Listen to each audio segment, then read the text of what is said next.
I'm Adam Walker, a biometrics consultant, and this is the Pharma Prescribed Podcast, where leaders, innovators, and hidden voices in healthcare open up. No sound bites, no spin, just raw insight, one prescription at a time. In an industry driven by data, protocols, and pressure, we rarely pause to ask the human questions. What drives us? What breaks us? And what truths live behind the titles we wear? Nives Rombini is a scientist, data strategist, and founder whose career bridges molecular biology, immunology, and advanced analytics. Nives leads Navis Bio, a venture dedicated to harnessing data-driven insights for biomedical innovation. Her professional journey began with Swisscom, where she honed her skills in data engineering and AI applications before transitioning to the pharmaceutical sector. Fluent in German, Italian, English, and French, Rombini embodies a cosmopolitan perspective that enriches her scientific collaborations. With a foundation in both lab research and computational analysis, she's recognized for her ability to connect disciplines, close evidence gaps, and inspire innovation at the intersection of biology and data science. Nives, it's a delight to welcome you today to Pharma Prescribed. For those of our audience who don't know you, who are you and what is the mission you've been on? Hi, Adam. Thank you so much for having me today. I'm super excited about having this conversation. And yeah, I'm Nives. My origin comes from Italy. I grew up in a small town in Italy at the beach front, spending all my summer swimming and having a lot of fun. And my mom is actually Swiss from Bern. This is why I grew up with these two cultures, very different cultures, the Swiss one and the Italian one. During growing up, I always had this very strong interest in science and not only like biology, but really the broader science and the technology space. Reason why I studied biology. And then, as you mentioned, I transitioned into the data science space to really combine these two disciplines, which I'm always very fascinated by. I worked in pharma, as you mentioned, and today I lead Navis Bio. We are a startup. We work on developing AI tools and quantitative methods to combine these two disciplines of AI, data science for the pharma space specifically, which is the industry we most care about. I agree. It's the industry I definitely most care about. Thank you for explaining that. And presumably your multicultural, multilinguistic background has really enabled you to see patterns and connect the dots around many other things that many of us don't see that are not multilingual. Yes, I'm convinced that actually the biggest power, I think, of growing up in these multicultural environments is much more the ability like to connect to people from different backgrounds and actually learning a lot from them. I often am like in front of people that have incredible stories to tell and a lot to explain me and teach me. And I think this ability actually to connect to people and learn from them is immensely valuable. I think it's really mostly these interpersonal connections which are super important. I think on the science side, I probably don't see like a direct link of the intracultural and then moving this into science, but I think really on a personal level, like being able to learn and understand different backgrounds and be able to have the openness to learn from other people. Yeah, I completely agree with you on that particular point. I'm wondering, what is it that got you into science in the first place? Going back to the earliest days of your childhood, was there something in you that drove you towards that scientific speciality? Yeah. I think I have a super strong memories of our Saturday nights in my house where my mom was always making homemade pizza and then we were watching this TV show. It's actually one of the most famous scientists for explaining like science to the people. His name is Piero Angela, and then his son also took over the TV show. I think they had an amazing impact on the Italian people for teaching and educating science. So these are like the earliest moments of my love for science, like being in the family, eating pizza, watching these shows. It was not only science, it was also like history, like Italian history, how cities were built and all of that. I think that is really where my fascination for science and broader knowledge, to be honest, was born.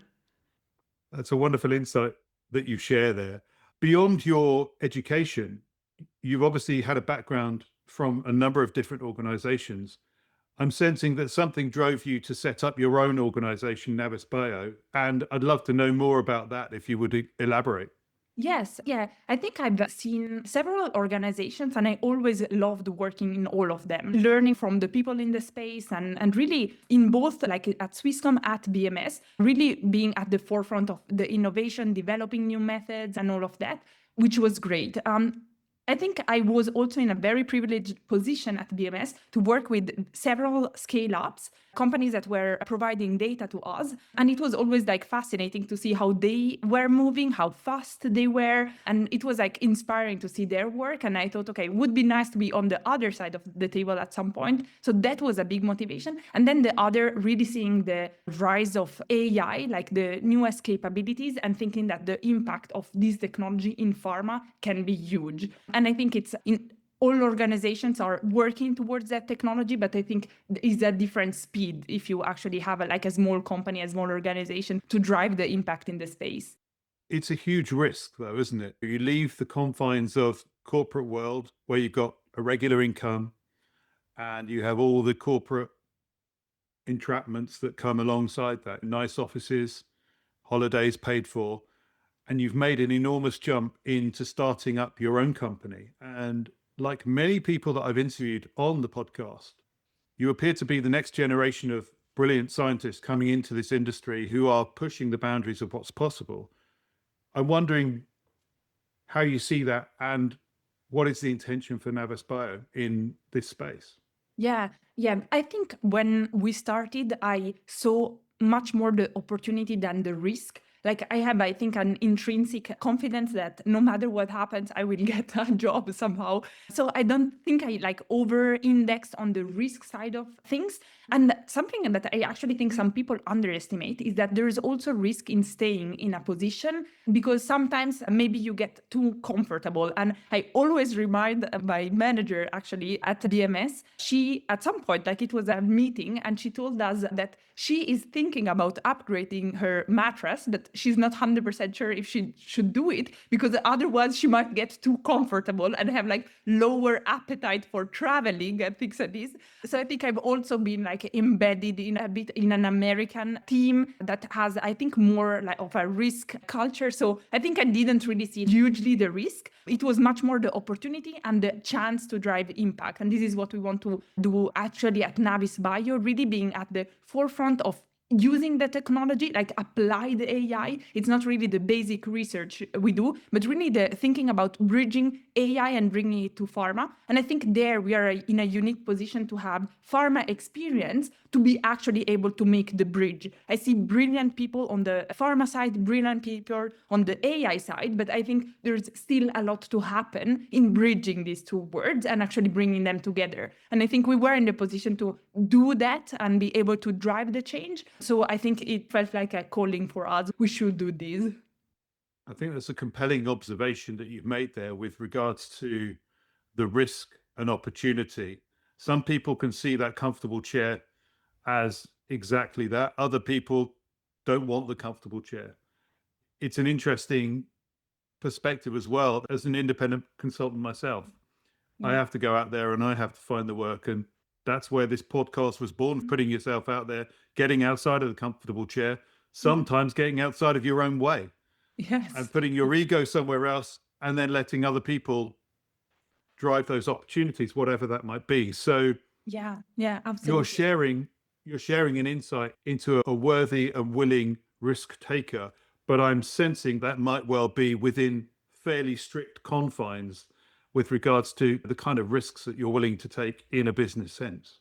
Yes, yeah, absolutely. There are different type of risks you can take in life. And I think there are people that maybe on the sports side, do the crazy mountaineering type of thing. I think there is some risk, but it's still very limited if you look at the broader life perspective. I think it's actually, for me, the biggest challenge was not so much on the risk side, but a bit on the comfort zone side, not from a work perspective, but really, as you say, putting yourself out there. and being willing to be criticized or being willing to fail, to be honest. Like, we didn't know starting out how this would look. Maybe we would be like 1 year with 0 client or 0 revenue or things like this, and being willing to say, okay, but at least I tried. So I think it was like mostly that, almost, that part, like the comfort zone about knowing that I'm doing a job that providing value and things like this. And at some point being in a space where, no, you actually have to think hard. How can you bring value to other people? How can you really have an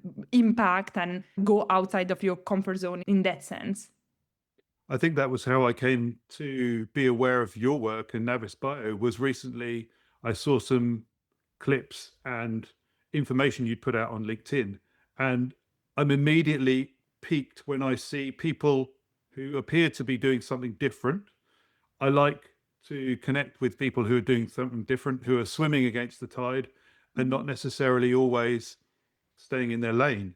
I'd love to hear a little bit more about Navis Bio, how it started, financially, what footing you're on, because as we talked about risk, I'm assuming this is something that you're supporting yourself. Do you have venture capital background? How are you managing this? Yeah, so we started the company with one target in mind. So we set ourselves 1 year to see whether we could build something meaningful and then continue growing that. So we knew that we should be able to finance 1 year ourselves to actually test out. I think sometimes it's more than just a couple of months. You really have to develop products, to test them with clients. So that was the mark that we had. And that was like the financial risk that we could personally take to start the company. And it turned out that we were able to generate revenue early on with the products that we were developing. This is why now we are a profitable company. Thinking about the strategy for next year, we are still a small company, so it's still the 2 founders. We have a lot of external support on accounting, on design, on all these other type of tasks. So we are still very lean, but we were able to generate revenue with biotech and pharma clients early on, which was great for us, both to validate the market, to validate the product, but then also to have knowing that we were able actually to grow a meaningful business in that sense. To share a little bit of the work that we do at Navis Bio, the observation that we had from the industry was really that often there are important decisions that are taken in the R&D space. Questions like which target you should go after if you have a specific platform, technology platform to create drugs or biologics or any type of therapeutic. So these are the big decisions. Other type of big decisions are once you have an asset in the preclinical space, thinking about the translation, which are the indications you want to select, and all those questions. And there is a huge cost of capital in pharma, which means it's super expensive to develop these drugs, which means that if you can reduce any amount of time in taking these decisions, this is very valuable. And people already have the pressure of taking the decisions in a short amount of time, but this means that often they don't have the full scientific and market context to actually take the best decision. So this was the observation that we saw. And then we had in the beginning of the company, talking to a lot of people, trying to figure out where we can meaningfully have an impact in the space. So what we really do is to use AI. We develop AI and quantitative methods to process all this information that is out there in scientific literature, in conferences, in clinical trial registries, in patents. We structure it, and then we apply quantitative methods to move from all this data to insights, which our clients then use to take these strategic R&D decisions. Gosh, that sounds very impressive and very detailed. And I'm wondering how you woke up one morning and thought, that's the thing that I'm going to be doing, because what you've described there are some very complex ideas, and pharma companies and biotechs are by their very nature, as I've mentioned many times before, they're conservative.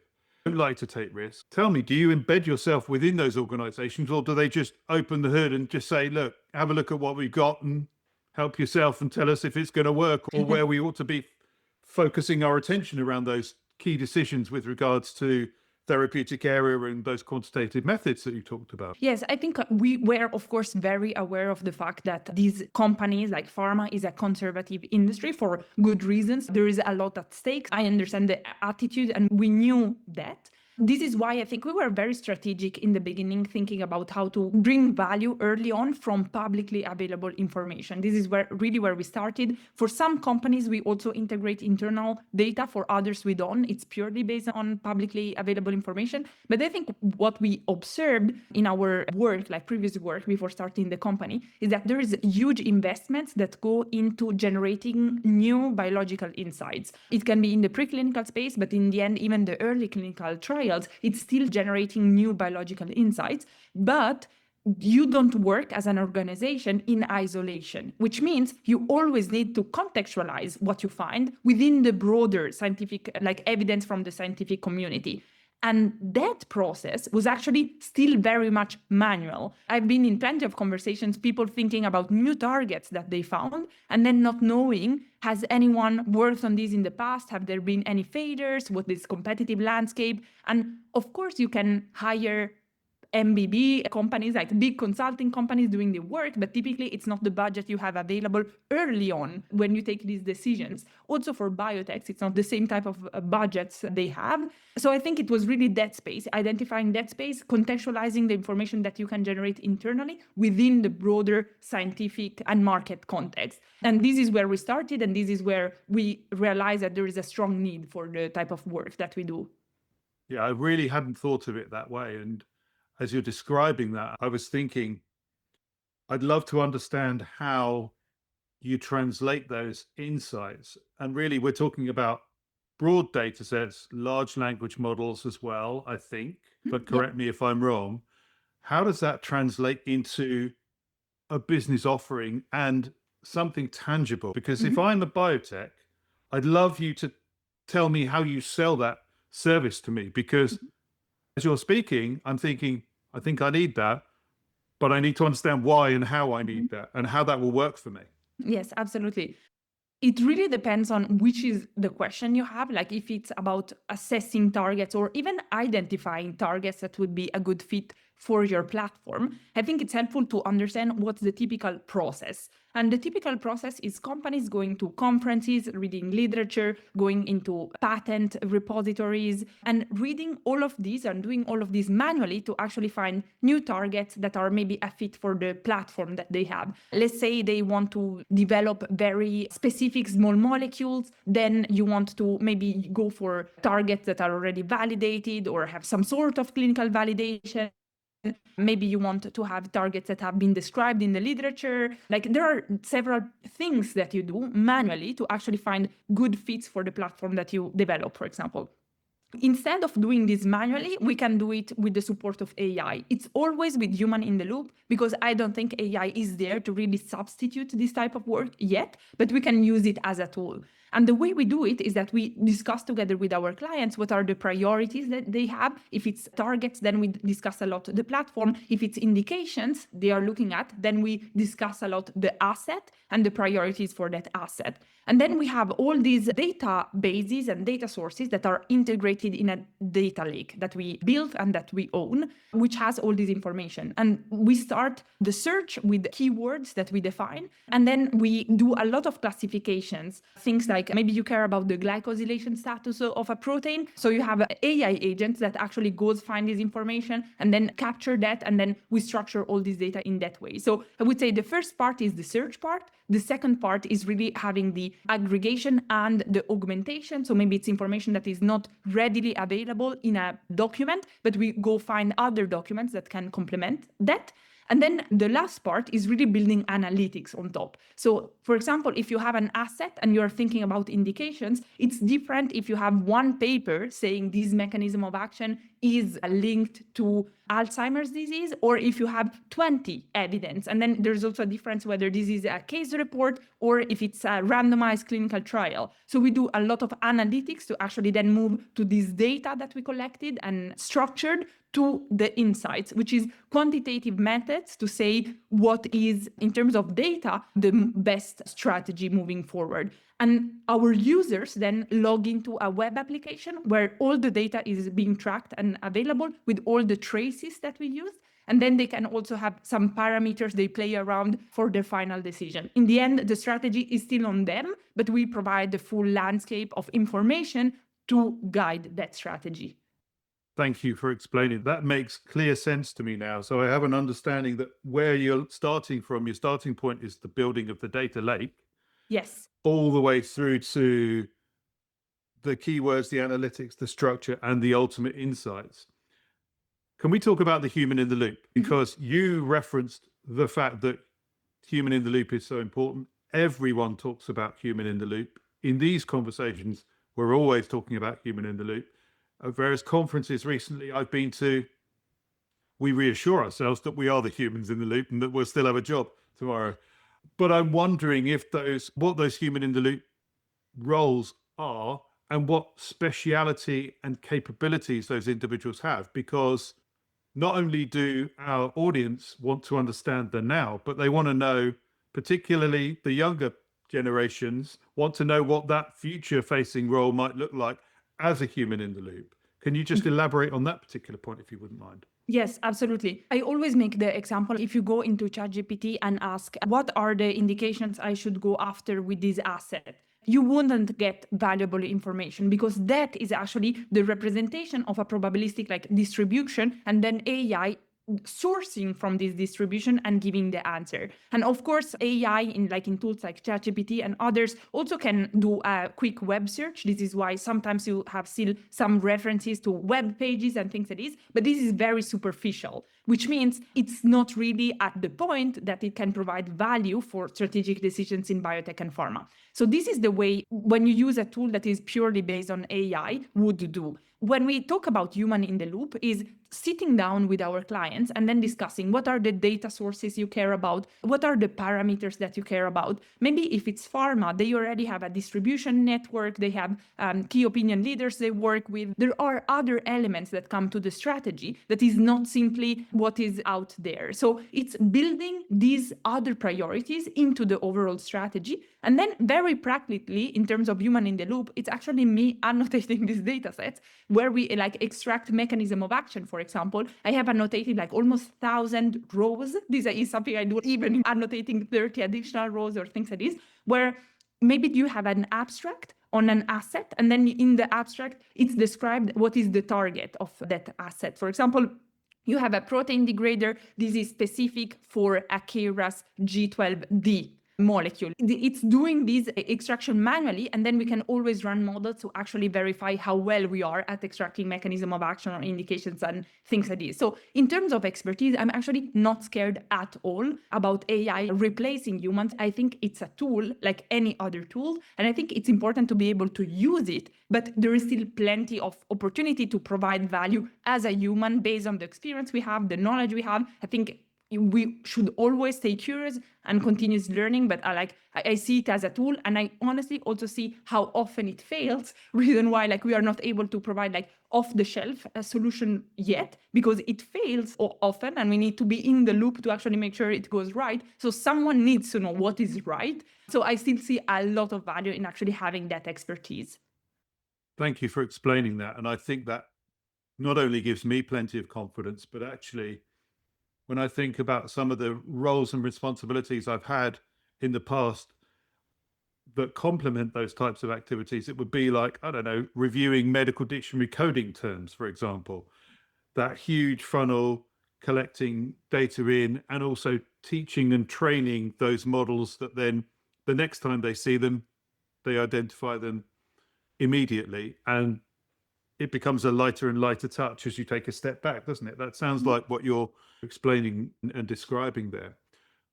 What is your perspective with regards to the translation of these large language models into everyday parlance now? Because much the same as a few years ago when we went through the pandemic, everyone became a epidemiologist and everyone knew the expert language. I'm just wondering how you see this one playing out for AI, but particularly and pertinent to the pharmaceutical industry, biotech companies, and the support services. I'd love to know your perspective on how that might play out. Yes. For me, when we talk about AI, there are always the difference between who is actually developing the models around that, like people at Anthropic, at OpenAI, at universities developing that technology. And I think there you would really have a much, much deeper understanding of what is going on, of course. And this is not where we play. Like we play in the applied AI space, where you use the models or the technology that someone created and are thinking, how can you apply it? And my co-founder, he has a PhD in machine learning. So of course, he also understands the mathematics behind it, but we are still working on an applied AI side.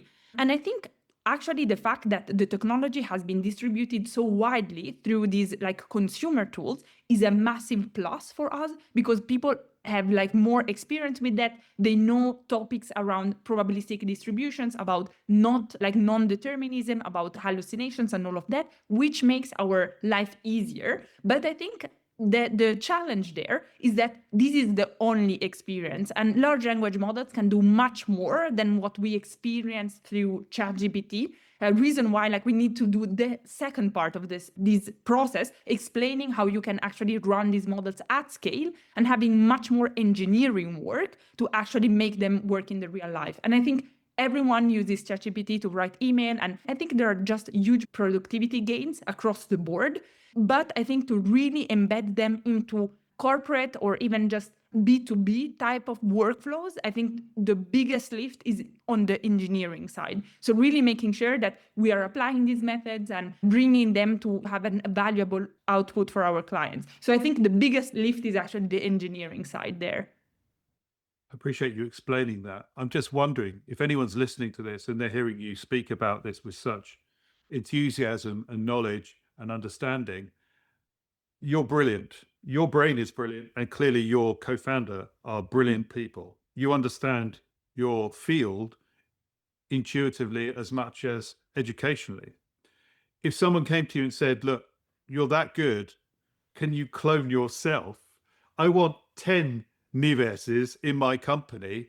How do you do that? How would you do that? And could you do that if you had to scale? Because you said you're a startup, you're in the earliest stages, but have you thought that far ahead? Because as you're talking and describing what you're doing right now, if I'm a biotech or a pharma company, like I said, I want your level of engagement with my company and with my new molecules. Yes, I think the biggest impact you can have as an organization is actually allowing your people to experiment with these tools. And I think from the people side, to be willing to experiment. Like for me, like my training from the university is in biology and immunology, and it was myself like learning how to code in R. And if I look at the scripts I wrote 7 years ago, I would cry because they are very bad. But I think it's a start, right? It's a start. And I think it's the exact same work with AI. I think it's trying to understand what's behind and maybe trying to build something. I'm not such a big fan of reading a lot about things, because I think in this space, you actually need to build the prototypes. And you can do it quickly, but I think that is really where we have the biggest understanding of the technology, is more working on that. Like so many people talk about AI agents,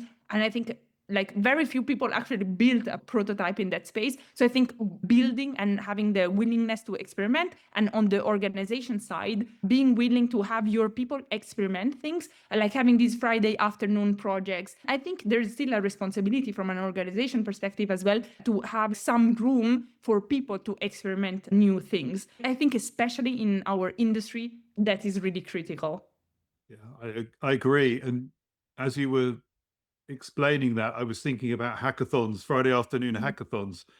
The fact that you've done so much programming in R speaks volumes, I think, to that particular point.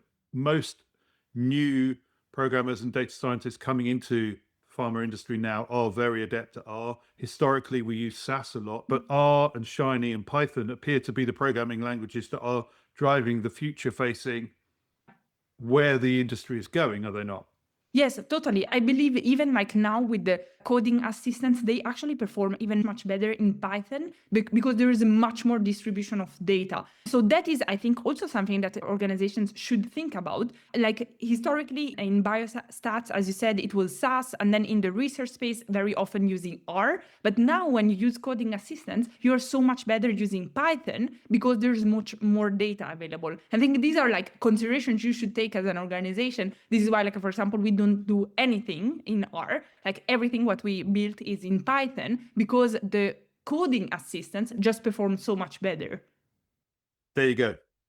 That was the nugget of excellence I was hoping for, but thank you for explaining that as well. I'm just wondering, over the last year or two, what you've learned about yourself throughout this whole journey of discovering what the industry is needing alongside the technology as it's advancing at such pace, and supporting your activities in Navis Bio into the future world.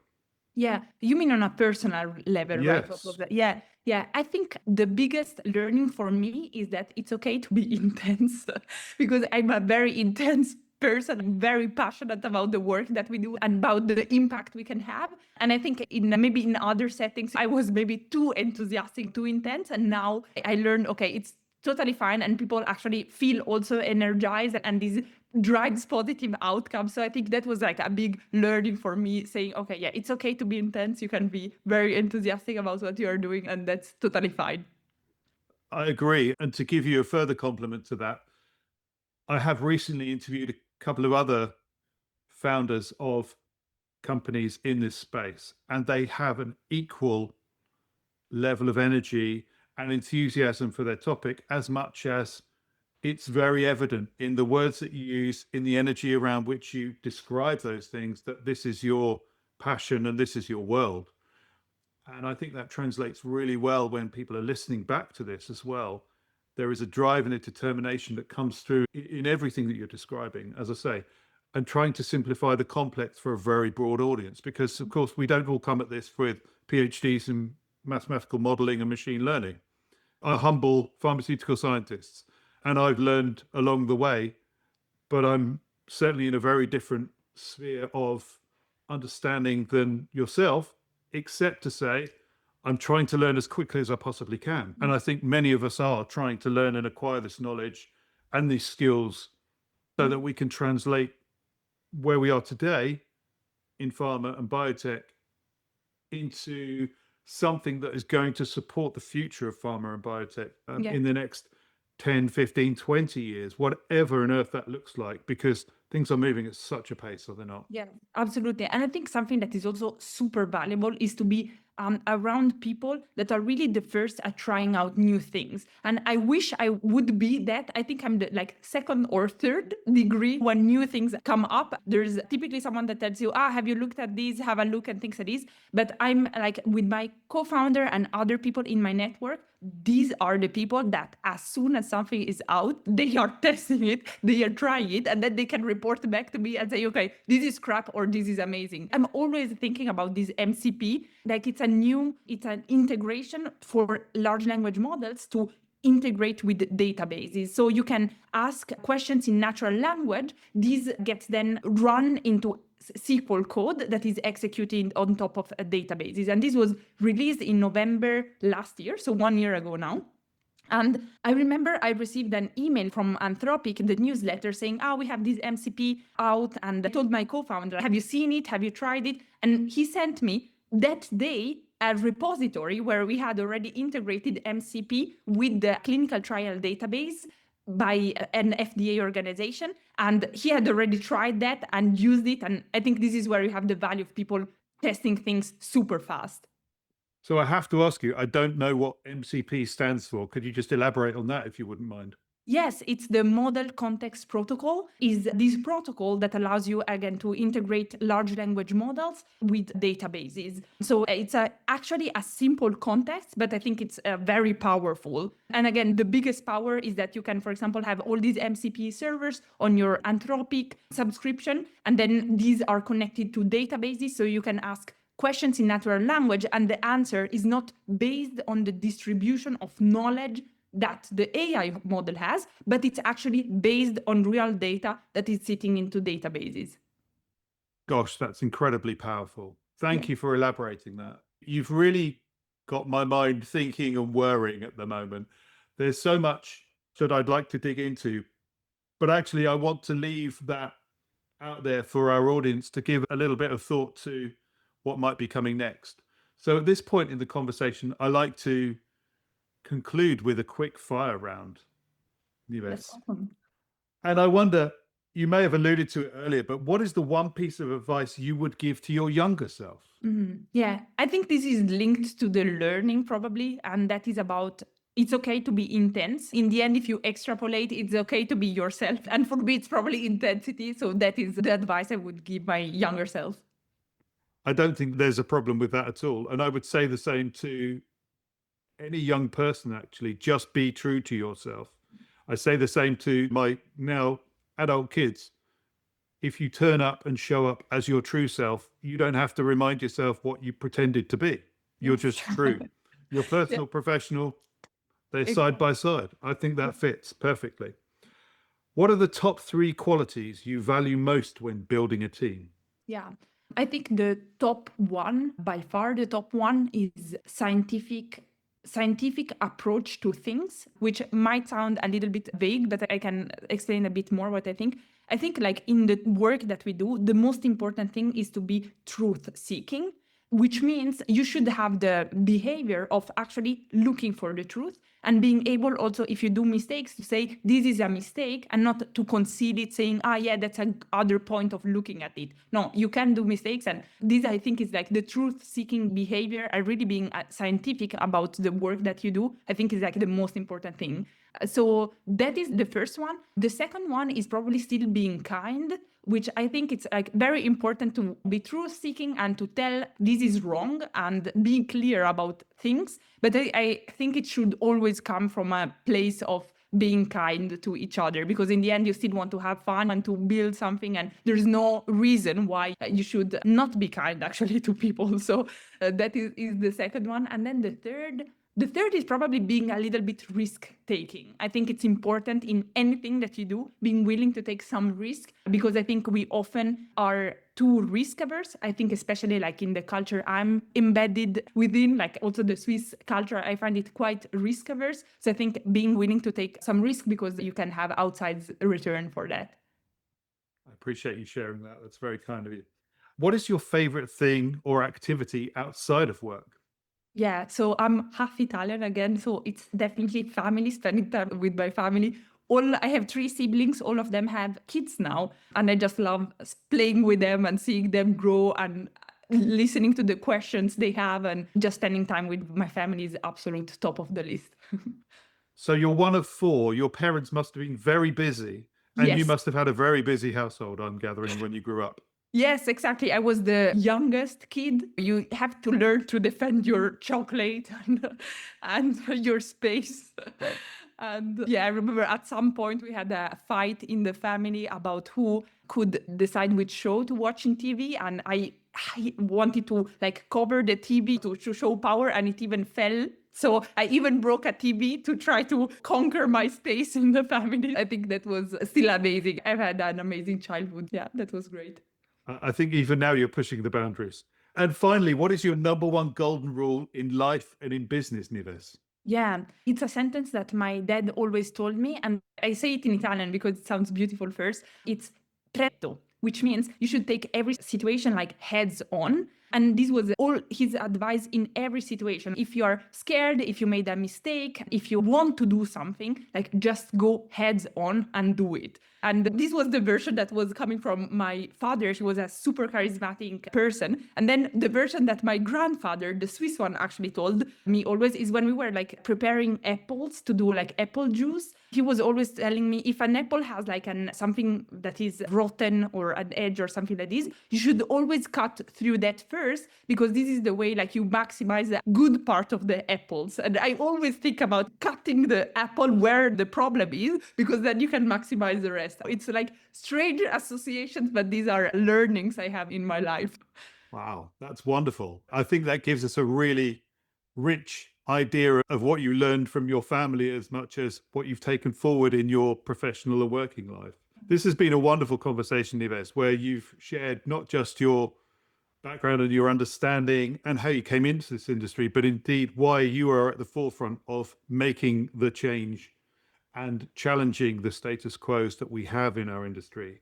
As we've said, it's very conservative, it's very risk averse, and people like you drive change through what they're doing by making change through taking chances. Ultimately, you're taking a chance, and I think you deserve enormous plaudits for that, as much as sharing your truth and what brings you here today. And it's been an absolute delight to welcome you to Pharma Prescribed.